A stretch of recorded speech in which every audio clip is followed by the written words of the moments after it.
गणतंत्र दिवस, स्वतंत्रता दिवस, गांधी जयंती, अम्बेडकर जयंती ये हमारे राष्ट्रीय त्योहार हैं। आज गणतंत्र दिवस क्यों मनाया जा रहा है? हमारा भारतीय संविधान लागू किया गया था, इसलिए हम गणतंत्र दिवस के रूप में मनाते हैं। संविधान सभा की पहली बैठक हुई 9 दिसंबर 1946 को। उसमें 296 सदस्यों ने भाग लिया। मध्य प्रदेश के भी थे, सीताराम जाजू कहीं 15 उसमें महिला भी थी, सरोजनी नायडू, विजय लक्ष्मी पंडित। तो ये संविधान हमारा जो देश चला रहा है, कुरान बाइबल ग्रंथ नहीं चलाते, संविधान देश को चलाता है। आज हमारा जो संविधान बना है, संविधान के प्रारूप समिति के अध्यक्ष डॉक्टर भीमराव अम्बेडकर हुए और संविधान सभा के अध्यक्ष राष्ट्रपति राजेंद्र प्रसाद, जो भारत के 2 बार राष्ट्रपति रहे। संविधान किसे कहते हैं? संविधान में प्रस्तावना देश के शासन संचालन हेतु संकलित एवं निर्मित नियमों को संविधान कहते हैं। संविधान कानूनों का एक ऐसा दस्तावेज है जिसमें सरकार की संरचना को निर्धारित करता है। हमारा भारतीय संविधान लिखित एवं निर्मित संविधान है। इसमें 2 वर्ष 11 माह 18 दिन यानी मार्ग सिर शुक्ल पक्ष पत्नी संवत 2006 26 नवंबर 1949 को बनकर तैयार हो गया था। लेकिन 26 जनवरी को ही गणतंत्र क्यों मनाया जाता है? 26 जनवरी 1930 को लाहौर में अधिवेशन चल रहा था, यानी बैठक चल रही थी। उस समय अपने भारतीय लोगों ने कहा था अंग्रेजों से हम पूरी सरकार लेना चाहते हैं। अंग्रेजों ने कहा हम आधी सरकार देना चाहते हैं। तो इसी तिथि में राम प्रसाद बिस्मिल उन्होंने लाहौर का झंडा फहरा दिया, स्वाधीनता दिवस मना दिया। इसी तिथि को याद बनाए रखने के लिए हम 26 जनवरी 1950 को संविधान लागू किया गया था। संविधान में प्रस्तावना भारत प्रभुत्व संपन्न लोकतांत्रात्मक समाजवाद धर्मनिरपेक्ष गणराज्य, इन लक्ष्यों का समावेश किया गया है कि भारत पूर्ण रूप से स्वतंत्र है, किसी के दबाव में आंतरिक एवं बाहरी दबाव से पर्याप्त मुक्त है। भारत की शासन प्रणाली लोकतंत्र है, सभी को समानता का अधिकार है, जनता द्वारा चुने हुए ही संसद का संचालन करते हैं।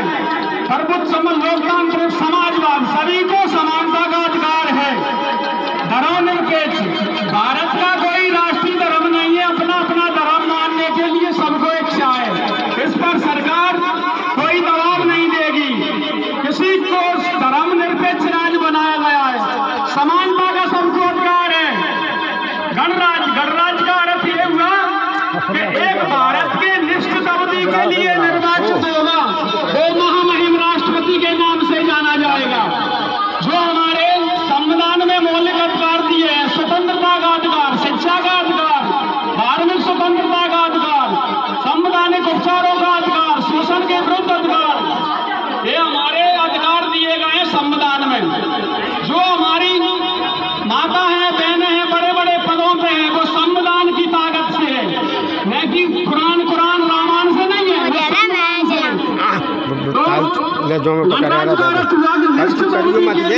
निर्वाचित होगा, 2 महामहिम राष्ट्रपति के नाम से जाना जाएगा।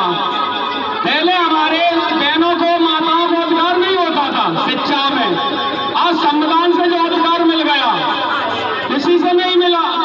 पहले जो दुर्दशा थी, कुरीतियां थी, दहेज प्रथा की भी थी और सती प्रथा की थी, तो ऐसी आत्मा आई राजा राम मोहन राय, ईश्वर चंद्र विद्यासागर, उन्होंने सती प्रथा का अंत किया, वो हमारी बहनों को बराबर का दर्जा दिया।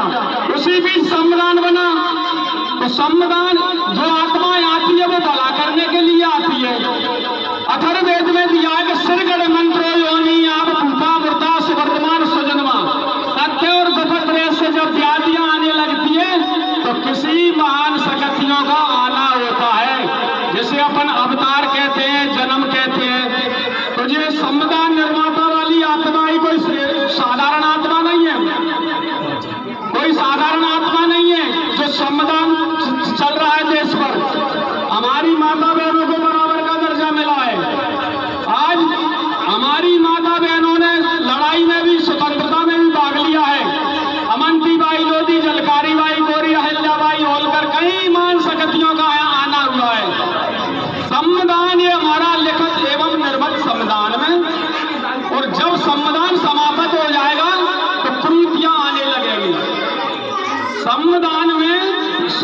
सत्ता क्यों मिली, क्यों आत्मा आई? 296 सदस्यों की जो समिति बनी थी ना, उसमें श्रेष्ठ भगवान